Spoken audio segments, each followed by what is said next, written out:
اعوذ باللہ من الشیطان الرجیم بسم اللہ الرحمن الرحیم الحمد للہ الاول بلا اول کان قبلہ والآخر بلا آخر یکون بعدہ الذي قصرت عن رؤيته ابصار الناظرین وعجزت عن نعته اوهام الواصفین ثم الصلاة والسلام على اشرف الانبیاء والمرسلین وخاتم النبیین سیدنا و نبینا و مولانا و مولا الثقلین جد الحسن والحسین ابی القاسم محمد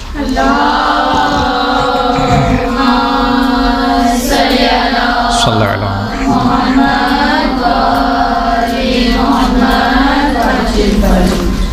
وعلى آلہ الطیبین الطاہرین المعصومین الذین اذهب اللہ عنہم الرجس وطہرہم تطہیرا صلی اللہ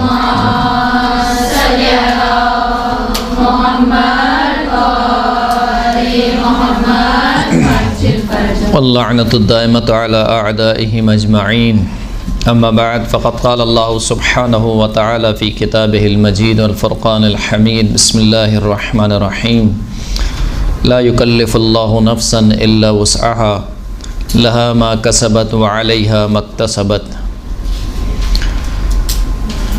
قرآن مجید میں خداوند کریم ارشاد فرماتا ہے کہ لا یکلف اللہ نفسا الا وسعها، خداوند کریم کسی جان کو، کسی نفس کو تکلیف نہیں دیتا مگر یہ کہ اتنی ہی تکلیف دیتا ہے کہ جتنی وہ برداشت کر سکتا ہے۔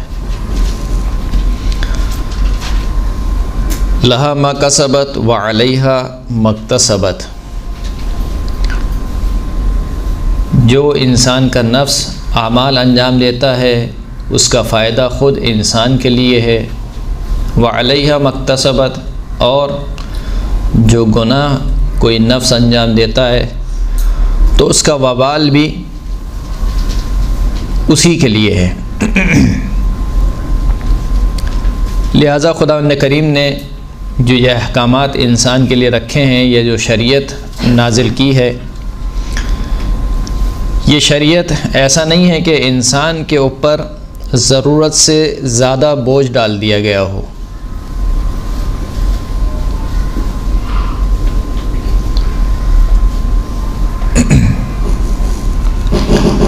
انسان کے اوپر اتنا ہی بوجھ ڈالا گیا ہے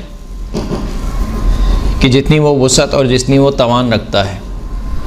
لہٰذا واجبات الہی یا محرمات الہی ایسے نہیں ہیں کہ کوئی شخص کہے کہ یہ تو بہت زیادہ ہے، میں انجام نہیں دے سکتا۔ حالانکہ جو اسپیشل کیس ہے مثال کے طور پر، اس کے لیے شریعت میں ایک الگ سہولت رکھی ہے۔ آپ نماز کھڑے ہو کے نہیں پڑھ سکتے تو کہا کہ بیٹھ کے نماز پڑھو، بیٹھ کے نہیں پڑھ سکتے تو کہا لیٹ کے نماز پڑھو، روزے نہیں رکھ سکتے مثال کے طور پر پوری زندگی اگر نہیں رکھ سکتے تو فدیہ دو، ابھی نہیں رکھ سکتے تو ماہ رمضان میں کہا کہ نہیں رکھو، پھر اس کے بعد اس کی قضا کر لینا، درست ہے۔ تو جو ایک مجبوری کا کیس ہے وہ الگ ہے، لیکن اس کے علاوہ ایک نارمل انسان کے لیے اگر دیکھا جائے تو بالخصوص شریعت محمد صلی اللہ علیہ وآلہ وسلم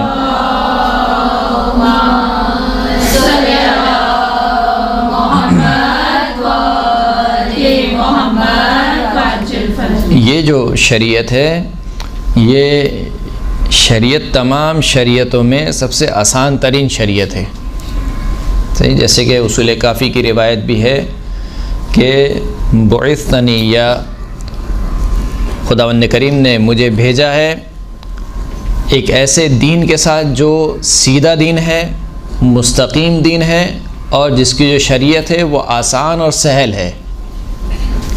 آسان اور سہل شریعت کے ساتھ خداوند کریم نے مجھے دین دے کر بھیجا ہے۔ جیسے کہ ایک روایت بھی اہل سنت کے اندر خیر بہت مشہور ہے، ہمارے یہاں بھی وہ روایت پائی جاتی ہے، اگرچہ کہ ضعیف روایت ہے، کہ جو شب معراج کی روایت ہے کہ سرکار ختمی مرتبہ جب معراج پر گئے تو 50 نمازوں کو واجب کیا گیا، پھر واپس آئے تو کہا کتنی نمازیں، کہا 50، کہا نہیں آپ کی امت اس کی طاقت نہیں رکھتی ہے، آپ واپس چلے جائیے۔ بہرحال تو جو شریعت محمد صلی اللہ علیہ وآلہ وسلم ہے، یہ شریعت انتہائی سہل شریعت اس کو کہا گیا، آسان شریعت کہا گیا، اس کے واجبات، اس کے محرمات، حتیٰ کہ اس کے مستحبات بھی آسان شریعت سے اس کو تعبیر کیا گیا۔ لہذا انسان جب اس شریعت پر عمل کرنے کا ارادہ کرتا ہے تو شیطان کا جو پہلا وار ہوتا ہے وہ یہ کہ اس کام کو بہت بڑا کر کے دکھاتا ہے کہ یعنی یہ تو بہت مشکل کام ہے، یہ کیسے ہوگا، نہیں ہو سکتا۔ مثال کے طور پر کوئی خاتون حجاب کرنا چاہے تو شیطان پہلے اس کے ذہن میں یہ وسوسہ ڈالتا ہے کہ کیسے حجاب کرو گی اتنی گرمی میں، سلیوز بھی پہننی ہے، مثال کے طور پر ساکس بھی پہننے ہیں، مکنا بھی پہننا ہے، تو لہٰذا یہ تو نہیں ہو سکتا، ممکن نہیں ہے۔ یعنی شیطان اس طریقے سے انسان پر وارد ہوتا ہے۔ یا کوئی مومن اگر کوئی بھی کام کرنا چاہے، مثال کے طور پر فجر کی نماز پڑھنا چاہے، تو پہلا جو حربہ ہوتا ہے وہ یہی ہوتا ہے کہ اٹھو گے کیسے، یعنی اس کام کو بڑا دکھا کر اور مشکل دکھا کر انسان کے سامنے پیش کرتا ہے۔ لیکن خداوند کریم کیا ارشاد فرماتا ہے کہ وَالَّذِينَ جَاهَدُوا فِينَا لَنَهْدِيَنَّهُمْ سُبُلَنَا، جو بھی ہماری راہ میں کوشش کرتے ہیں ہم ان کو اپنی راہ کی طرف ہدایت دیتے رہتے ہیں۔ یعنی ایک مرتبہ آپ کے قدم اٹھانے کی دیر ہے، پھر وہ کام مشکل نہیں رہتا، پھر وہ کام آسان ہو جاتا ہے۔ اس کی جو ہے وہ بہت آسان سی مثال فجر کی نماز ہے۔ فجر کی نماز اور بالخصوص سردیوں میں فجر کی نماز، جب تک آپ سو رہے ہیں بہت مشکل کام ہے، لیکن جیسے ہی آپ ایک مرتبہ اٹھ گئے تو بہت آسان کام ہے۔ آپ کو ایسا محسوس ہوتا ہے کہ یہ تو بہت آسان کام تھا، فقط ایک اٹھنے کی دیر ہوتی ہے۔ تو ایک قدم آپ کے بڑھانے کی دیر ہے، خداوند کریم خود آپ کا بڑھ کر ہاتھ پکڑ لیتا ہے۔ اچھا، یہ ساری گفتگو میں کیوں کر رہا ہوں؟ یہ ساری گفتگو میں اس وجہ سے کر رہا ہوں کہ جو آج کا ہمارا ٹاپک ہے وہ ہے آسان نیکیاں۔ کون سی نیکیاں؟ آسان نیکیاں، یعنی روزمرہ کی زندگی میں جو بالکل آسان نیکیاں ہیں، اس میں کوئی زحمت نہیں ہے، نہ بدنی اعتبار سے کوئی زحمت ہے بہت زیادہ کہ آپ کہیں کہ پہاڑ اکھاڑنا پڑے گا، نہ مالی اعتبار سے مثال کے طور پر کوئی زحمت ہے، آسان نیکیاں۔ تو یہ جو میں نے تمہید باندھی ہے آپ کے سامنے، یہ اس لیے باندھی ہے کہ اگرچہ کہ خود پوری شریعت ہی آسان ہے، یعنی ایسا نہیں کہ یہ جو ہم نیکیاں بیان کر رہے ہیں یہ آسان ہے مثال کے طور پر، اور 5 وقت کی نماز پڑھنا مشکل ہے، ایسا نہیں ہے۔ یہ جو نیکیاں ہم انجام بیان کریں گے وہ بہت آسان ہے، مثال کے طور پر روزے رکھنا مشکل ہے، ایسا نہیں ہے۔ پوری شریعت ہی آسان ہے، شریعت کا ہر حکم آسان ہے، لیکن یہ وہ ہیں کہ جو جسے کہنا چاہیے کہ ان آسان نیکیوں میں بھی آسان ہے، وہ آسان نیکیاں جو ہم بہت جسے کہنا چاہیے کہ کم زحمت میں کما سکتے ہیں، لیکن ہم اس کو گوا دیتے ہیں اس وجہ سے کہ متوجہ نہیں ہوتے۔ ایک یہ نقطہ۔ اچھا، دوسرا نقطہ قبل اس کے کہ میں آسان نیکیوں کو شروع کروں، وہ یہ کہ کوئی شخص یہ نہ سمجھے کہ یہ تو آسان نیکیاں ہیں، مثال کے طور پر اس کا اتنا ثواب ہے، فلاں کا اتنا ثواب ہے، بس یہ انجام دے لو، باقی کی ضرورت نہیں ہے۔ ایسا نہیں ہے، جو واجبات ہیں وہ آپ کو انجام دینے ہیں، جو محرمات ہیں آپ کو ان سے رکنا ہے۔ لہذا کوئی شخص یہ عذر تراشی نہ کرے کہ اگر میں نے فلاں گناہ انجام دے لیا تو کیا ہوا، مثال کے طور پر میں نے یہ نیکی بھی تو انجام دی ہے، صحیح ہے یہ نیکی آپ نے انجام دی ہے، لیکن اس گناہ سے بچنا آپ کے اوپر کیا ہے، واجب ہے، ضروری ہے۔ تو یہ بھی شیطان کا ایک ورگلہ ہے، یعنی شیطان کا ایک ہتھیار ہے کہ وہ انسان کے ذہن میں ڈالتا ہے کہ صحیح ہے اگر تم نے فلاں گناہ انجام دے لیا تو کوئی بات نہیں، تم زیارت وارثہ تو پڑھ لی نا، تم نے فلاں کام تو کر لیا نا، صحیح نا، یہ شیطان کا ہتھیار ہے۔ وہ اس طریقے سے آپ کو اس گناہ کو کم دکھاتا ہے کہ صحیح ایک کام ہو گیا تم سے، وہ ہو گیا، لیکن تم نے مثال کے طور پر اپنے والدین کی خدمت بھی تو کی ہے، تم نے مثال کے طور پر اگر کسی سے بد کلامی کر لی تو تم نے اتنے سال اپنی ساس کی خدمت بھی تو کی ہے، اپنی سسر کی خدمت بھی تو کی ہے، تو وہ کی ہے آپ نے، اچھی بات ہے، لیکن جو حرام کام ہے وہ حرام ہے، جو واجب ہے وہ واجب ہے، وہ آپ کو انجام دینا ہے، واجب کو انجام دینا ہے، محرمات سے آپ کو بچنا ہے۔ تو شروع کرتے ہیں آسان نیکیوں کا سلسلہ۔ سب سے زیادہ آسان نیکی کیا ہے؟ مسکرا کر دیکھنا آسان نیکی ہے، بالکل مومن کے چہرے کو دیکھ کر مسکرا کر دیکھنا کیا ہے، بہت آسان نیکی ہے۔ جو ہے وہ والدین کو مسکرا کر دیکھنا صحیح ہے، یا اپنے مومن بھائی کو مسکرا کر دیکھنا، اپنی والدہ کو مسکرا کر دیکھنا، یہ کیا ہے؟ نیکی، اگرچہ کہ اس میں خیال رہے، محرم نامحرم کا خیال رہے، ایسا نہ ہو کہ کوئی نامحرم کسی کے سامنے مسکرا کر دیکھے کہا کہ یہ نیکی ہے، وہ نیکی نہیں ہے، وہ حرام ہے، درست ہے۔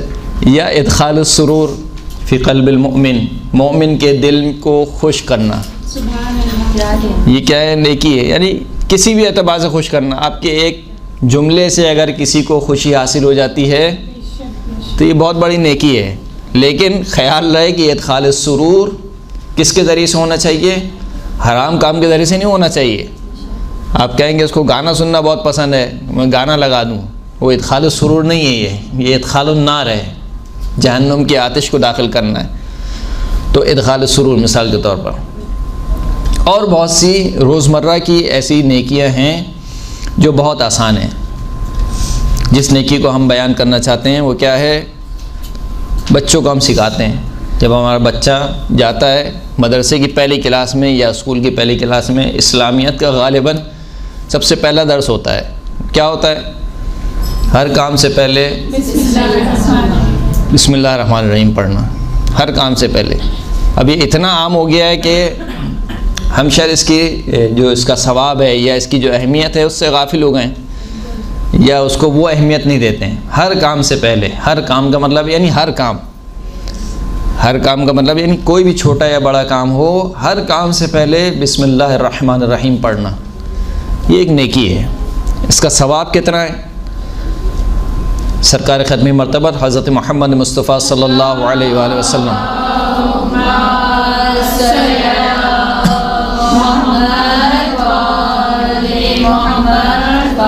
فرماتے ہیں کہ من حزنہ امر تعاطاہ فقال بسم اللہ الرحمن الرحیم وهو مخلص للہ ويقبل اللہ بقلبہ لم ينفك من احدى اثنتين اما بلوغ حاجته في الدنيا واما يعدله عند ربه ويدخر لديه وما عند الله خير وابقى للمؤمنين۔ فرماتے ہیں کہ اگر کسی شخص کو کوئی ایسا کام پیش آ جائے کہ جو اس کو غمگین کر دے، یعنی کوئی ایسی صورتحال پیش آ جائے جو انسان کو غمگین کر دے، تو کیا کہے؟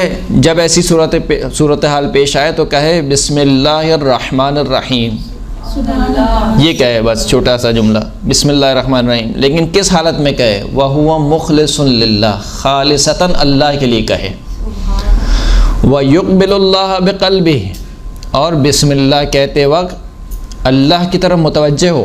بس اوقات ہم بسم اللہ پڑھتے تو ہیں کیونکہ وہ ہماری عادت میں شامل ہو جاتا ہے، یعنی کھانا کھاتے ہیں کہتے ہیں بسم اللہ الرحمن الرحیم، اور بہت سے کام کرتے ہیں بسم اللہ پڑھتے ہیں، لیکن متوجہ نہیں ہوتے بسم اللہ الرحمن الرحیم۔ یعنی یہ بسم اللہ کیا ہے؟ یعنی قرآن مجید کی تمام آیتیں بہت اہم ہیں، تمام آیتیں بافضیلت ہیں، لیکن پورے قرآن کا خلاصہ سورہ الحمد ہے، یعنی پورا قرآن ایک جگہ اور سورہ الحمد ایک جگہ، اسی لیے کہا کہ وَآتَيْنَاكَ سَبْعًا مِّنَ الْمَثَانِي وَالْقُرْآنَ الْعَظِيمِ، اے حبیب ہم نے آپ کو کتنی 7 آیتیں عطا کی اور قرآن مجید عطا کیا، یعنی پورے فاتحہ کو ایک جگہ بیان کیا قرآن نے، خداوند کریم نے، اور قرآن مجید کو ایک جگہ بیان کیا، یعنی گویا جو پورا قرآن ہے وہ سب سمٹ کے آیا ہوا کس میں؟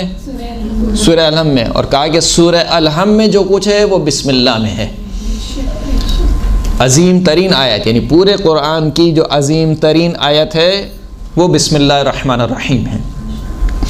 تو کہا جو شخص بھی بسم اللہ الرحمن الرحیم کہے اخلاص کے ساتھ اور وہ اللہ کی جانب متوجہ ہو، تو کہا کہ 2 چیزوں میں سے ایک چیز سے جدا نہیں ہوگا، یعنی 2 صورتحال میں سے ایک صورتحال اس کے لیے ضرور پیش آئے گی، یا تو وہ اپنی حاجت کو پہنچ جائے گا دنیا میں، یعنی جو بھی اس کی حاجت ہوگی خداوند کریم اس کی حاجت کو پورا کر دے گا۔ اگر یہاں پر دنیا میں حاجت پوری نہ ہوئی تو پھر خداوند کریم اس کے لیے اس نیکی کا ثواب آخرت میں جمع کر کے رکھے گا،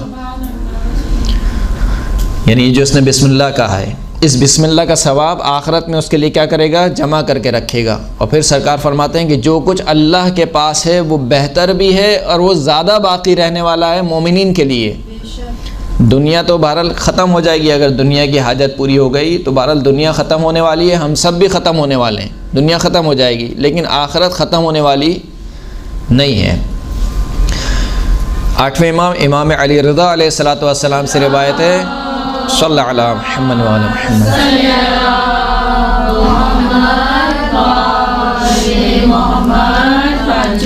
فرماتے ہیں کہ ان بسم اللہ الرحمن الرحیم اقرب الی اسم اللہ الاعظم من سواد العین الی بیاضها۔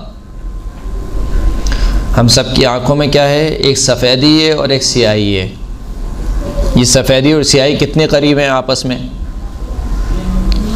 بہت قریب ہیں۔ ہماری آنکھوں میں ایک سفیدی اور ایک کیا ہے؟ سیاہی ہے۔ سرکار فرماتے ہیں کہ بسم اللہ الرحمن الرحیم اللہ کے اسم اعظم سے اس سے زیادہ قریب ہے کہ جتنی ہماری سفیدی سیاہی سے نزدیک ہے۔ یعنی گویا خود یہ بسم اللہ الرحمن الرحیم اسم اعظم کا درجہ رکھتی ہے۔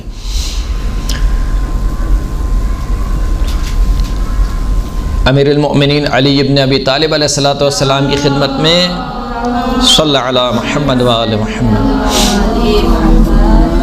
ایک شخص حاضر ہوا کہ جس کا نام تھا عبداللہ بن یحییٰ۔ یہ عبداللہ بن یحییٰ جب مولا کی خدمت میں حاضر ہوا تو امام نے اس سے فرمایا کہ بیٹھ جاؤ کرسی پر۔ جب یہ کرسی پر بیٹھنے لگا تو نہ جانے کچھ ہوا ایسا کہ کرسی پر بیٹھ نہیں پایا اور سر کے بل زمین پر گر گیا۔ جب سر کے بل زمین پر گر گیا تو اس کو بہت چوٹ لگی۔ جب چوٹ لگی تو مولا کائنات نے اپنا لعاب دہن اس چوٹ کی جگہ پر لگایا اور اس نے زوردار چیخ ماری، یعنی اس کو بہت زیادہ درد ہوا۔ اور پھر اس کے بعد دیکھتے ہی دیکھتے کہتا ہے کہ گویا ایسے ہو گیا کہ مجھے کوئی چوٹ لگی ہی نہیں تھی۔ طولانی حدیث ہے۔ پھر امیر المومنین نے اس سے بیان کیا کہ مومن کی جو یہاں کی مشکلات ہیں وہ مومن کے گناہوں کا کفارہ ہے، یعنی جو بھی مومن کو جو چوٹ پہنچتی ہے، کوئی نقصان پہنچتا ہے، کوئی جسمانی اذیت پہنچتی ہے تو وہ اس کے گناہوں کا کفارہ ہے۔ خداوند کریم چاہتا ہے کہ مومن اس دنیا سے گناہوں کے ساتھ نہ آئے۔ پھر اس کے بعد یہ بہت لمبی طویل حدیث ہے، مولا کائنات بیان کرتے رہے فضائل۔ جب مولا کائنات بیان کر چکے تو عبداللہ بن یحییٰ نے کہا کہ آپ نے یہ فرمایا کہ جو بھی مومن کو چوٹ پہنچتی ہے وہ اس کے گناہوں کا کیا ہے؟ کفارہ ہے۔ تو ابھی جو مجھے یہ چوٹ لگی میں نے اس مجلس میں کیسا گناہ کیا کہ جو مجھے چوٹ لگی؟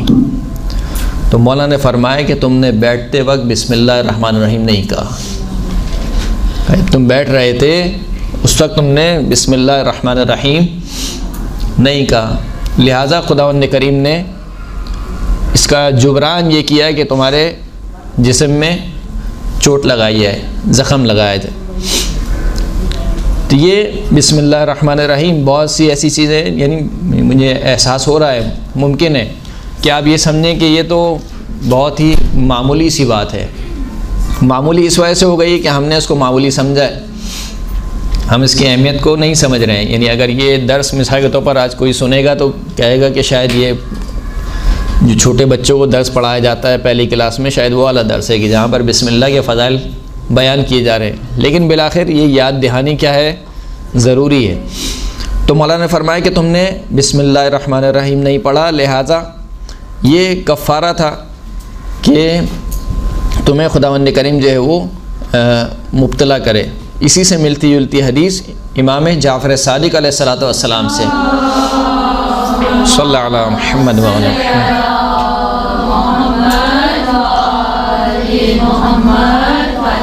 حدیث طولانی ہے، اس حدیث طولانی کا ایک ٹکڑا یہ ہے کہ وَلَرُبَّمَا تَرَكَ بَعْضُ شِيعَتِنَا فِي افتتاح أَمْرِهِ بسم اللہ الرحمن الرحیم فَيَمْتَنِحُ اللَّهُ بِمَكْرُوهٍ لِيُنَبِّهَ عَلَى شُكْرِ اللَّهِ وَالثَّنَاءِ عَلَيْهِ وَيُمْحَقَ وَصْمَةُ تَقْصِيرِهِ عِنْدَ تَرْكِهِ۔ فرماتے ہیں کہ بسا اوقات ہمارے بعض شیعہ ہر کام کی ابتدا میں بسم اللہ الرحمن الرحیم کہنا کیا کرتے ہیں؟ ترک کر دیتے ہیں، یعنی کام انجام دیتے ہیں۔ مثلا گاڑی چلانا شروع کی، بسم اللہ نہیں پڑھا، کھانا کھانا شروع کیا، مثال کے طور پر بسم اللہ نہیں پڑھا، یا کوئی بھی اور کام شروع کیا بسم اللہ نہیں پڑھا۔ کہا کہ جب بسم اللہ کو ترک کر دیتے ہیں تو خداوند کریم ان کا امتحان لیتا ہے، بمکروہ، ایک ایسی کوئی ناگوار چیز ان کے ساتھ واقع ہوتی ہے۔ مثال کے طور پر یہاں سے نکلتے ہوئے دروازے سے ٹکرا گیا، یا مثال کے طور پر پیر لڑکھڑایا اور گر گیا، یا کوئی بھی اور مکروہ چیز، کوئی بھی اور ناگوار چیز انسان کے لیے خداوند کریم ہمارے شیعوں سے اس کا امتحان لیتا ہے۔ کیوں؟ لِيُنَبِّهَ عَلَى شُكْرِ اللَّهِ، تاکہ تنبیہ کر سکے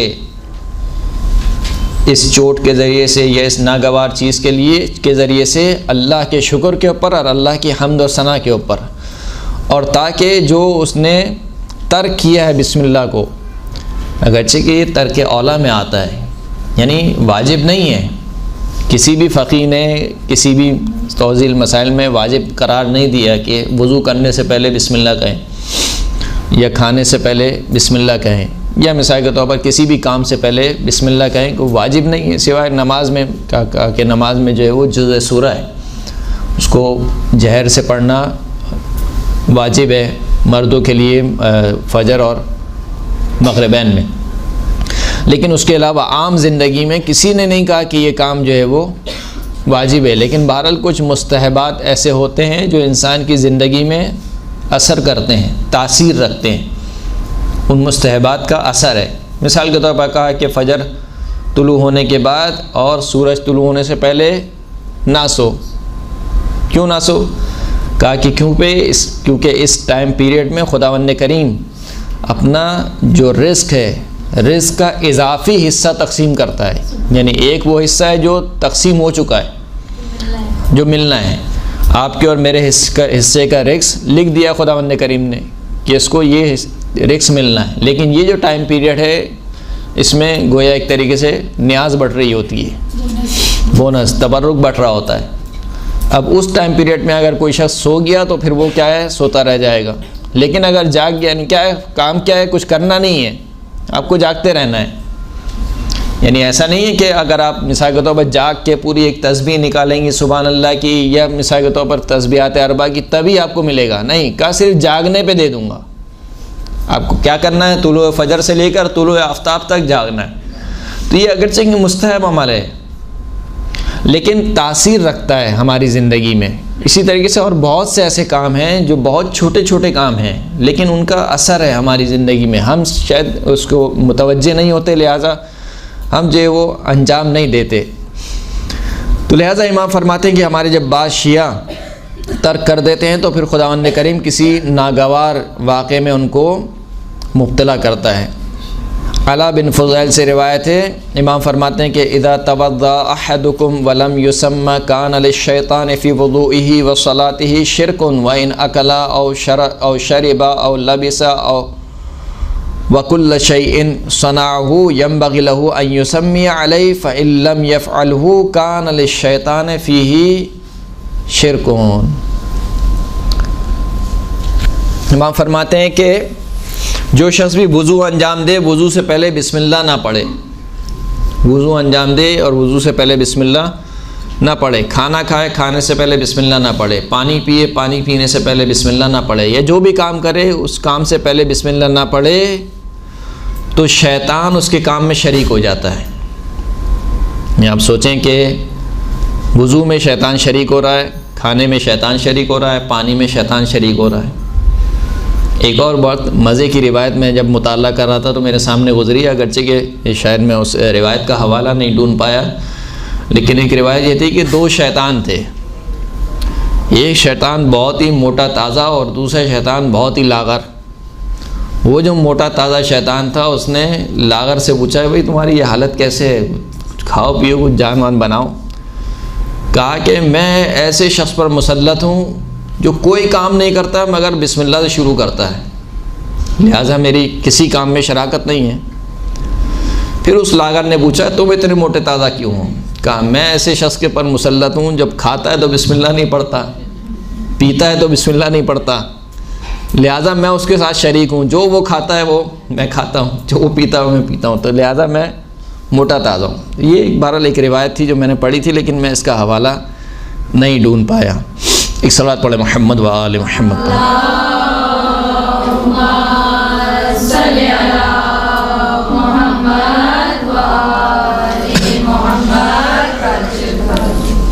اب یہ جو روایت ہے یہ بہت اہم ہے. سرکار فرماتے ہیں کہ من اراد ان ینجیہ اللہ من الزبانیہ فلیقرأ بسم اللہ الرحمن الرحیم 19 حرفا لیجعل اللہ کل حرف منہا جنتا من واحد منہن. فرماتے ہیں کہ جو شخص بھی یہ چاہتا ہے کہ خداوند کریم اس کو زبانیہ سے نجات دے. زبانیہ کیا ہے؟ زبانیہ جہنم کا دروازہ ہے. جہنم کا دروازہ. اور یہ جہنم کے دروازے کتنے ہیں؟ 19 دروازے ہیں. 19 دروازے.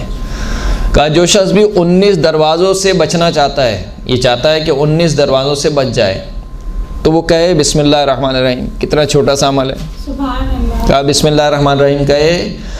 بسم اللہ الرحمن الرحیم کے 19 حرف ہیں اور خداوند کریم اس کو جہنم کے 19 دروازوں سے نجات دے گا جو شخص بھی یہ کام انجام دے گا.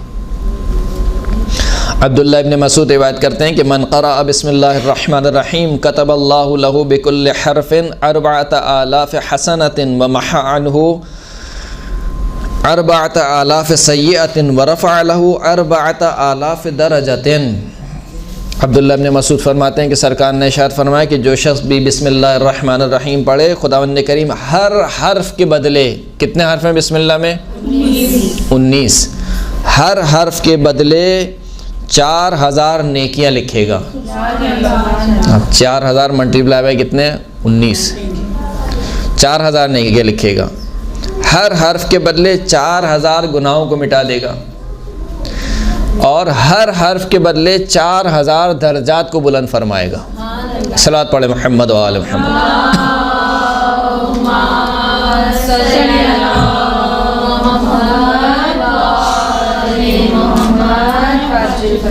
درست ہے. یہ نیکیاں یعنی مفت ہیں، مفت ہیں. لیکن جیسا کہ میں نے کہا کہ کوئی دھوکے میں نہ آئے. کہا کہ اتنی نیکیاں مل رہی ہیں تو پھر نماز پڑھنے کی کیا ضرورت ہے، روزہ رکھنے کی کیا ضرورت ہے، حجاب کرنے کی کیا ضرورت ہے. ایسا نہیں ہے. وہ کام جو آپ کو کرنے ہیں وہ کرنے ہیں، یہ اس کے کیا ہے؟ علاوہ ہیں. یہ اس کے علاوہ ہیں. پھر فرماتے ہیں کہ جو شخص بھی بسم اللہ پڑھے، خداوند کریم اس شخص کے لیے جنت میں 70,000 محل تعمیر کرائے گا. 70,000 محل کس کے؟ اینٹوں کے؟ مٹی کے؟ کس کے محل؟ یاقوتۃ حمراء، سرخ یاقوت کے. سرخ یاقوت کے کتنے محل؟ 70,000. ہر محل میں 70,000 گھر ہوں گے. وہ گھر کس کے ہوں گے؟ پلاسٹک کے نہیں ہوں گے. لؤلؤۃ بیضاء، سفید موتی کے. ہر گھر میں 70,000 تخت لگے ہوں گے. وہ تخت بھی لکڑی کے نہیں. زبرجدۃ الخضراء، زبرجد جو ایک پتھر ہے قیمتی، جیسے لؤلؤ ایک قیمتی پتھر ہے. پھر اس کے بعد فرمائیں کہ یہ سب ہوگا، یہ سارا کس کے لیے؟ لمن یقول بالحرمت والتعظیم بسم اللہ الرحمن الرحیم. یہ تمام ثواب کس کے لیے؟ جو حرمت، احترام اور تعظیم کے ساتھ کہے بسم اللہ الرحمن الرحیم. یعنی کیا مطلب؟ یعنی جب یہ پڑھ رہا ہو بسم اللہ الرحمن الرحیم تو اس کو اندازہ ہو کہ میں کیا پڑھ رہا ہوں. مشہور واقعہ ہے، آپ نے سنا ہوا ہے. میں مجھے خود یہ درس لیتے ہوئے تھوڑا سا عجیب سا ہو رہا ہے کہ میں تو ہمیں ضرورت ہے ایک جو ہے وہ نبی کا واقعہ ہے گویا، یا شاید کسی استاد شاگرد کا واقعہ ہے، میرے ذہن میں. خیر یہ نہیں کہا کہ وہ جو شاگرد تھا دیکھتا تھا اپنے استاد کو اور وہ پانی پر چل کر راستے کو طے کر لیتے تھے. تو کہا کہ آپ پانی پر چل کر راستے کو طے کر لیتے ہیں، میرے پاس جو ہے وہ کوئی وسیلہ نہیں ہے کہ میں پانی کو طے کروں. تو انہوں نے کوئی چیز لکھ کے دے دی اس کو، کہا کہ یہ رکھ لو اپنے پاس، کل سے تم بھی پانی پہ چلو گے.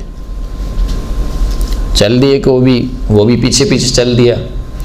ایک دن 2 دن ہوتا رہا ایسی، اب تشویش ہونے لگی کہ بالآخر اس میں کیا ہے لکھا ہوا.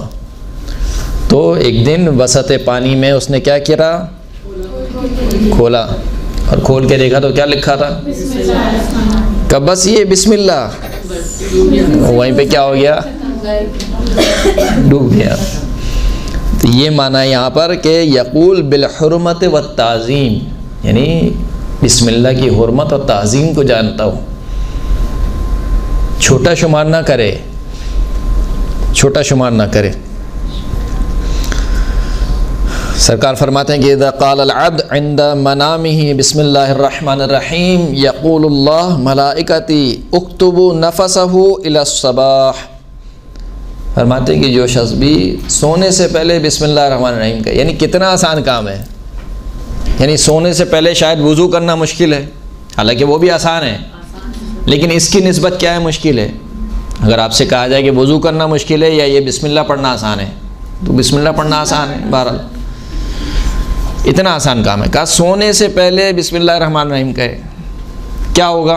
خداوند کریم اپنے ملائکہ سے کہتا ہے کہ اے ملائکہ، اس کی ہر سانس کو عبادت میں شمار کرو. یعنی آپ وضو کر کے سوتے ہیں تو کیا پوری رات عبادت میں شمار ہوتی ہے. تو اگر بسم اللہ الرحمن الرحیم پڑھ کے سوئے تو کیا ہوگا، ہر سانس کا ثواب جو ہے وہ اس کو ملے گا، ہر سانس عبادت میں شمار ہوگی. تو یہ بسم اللہ کا ثواب ہے جو نقل ہوا ہے روایت میں، جو انتہائی چھوٹا عمل ہے اور انتہائی آسان عمل ہے. اس کے لیے ہمیں کوئی تگ و دو نہیں کرنی ہے.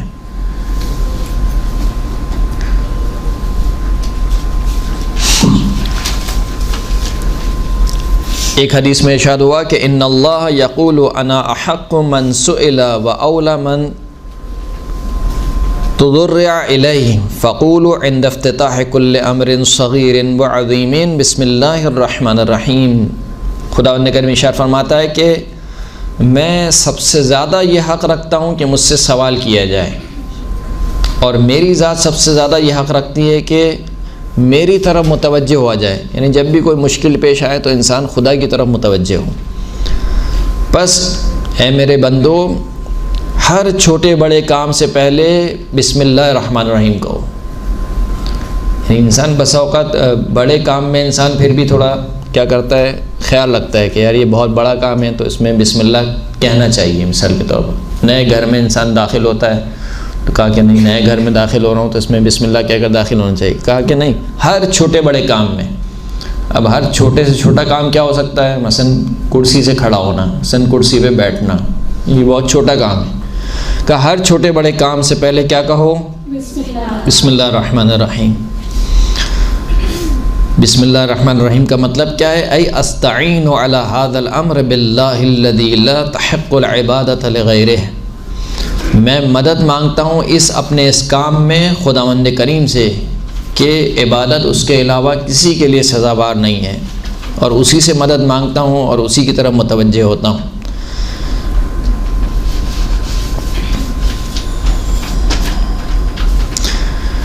تو یہ بسم اللہ الرحمن الرحیم جو انتہائی چھوٹا سا عمل ہے، اور جس کی جو نیکی ہے بہت ہی آسان نیکیوں میں اس کا شمار ہوتا ہے.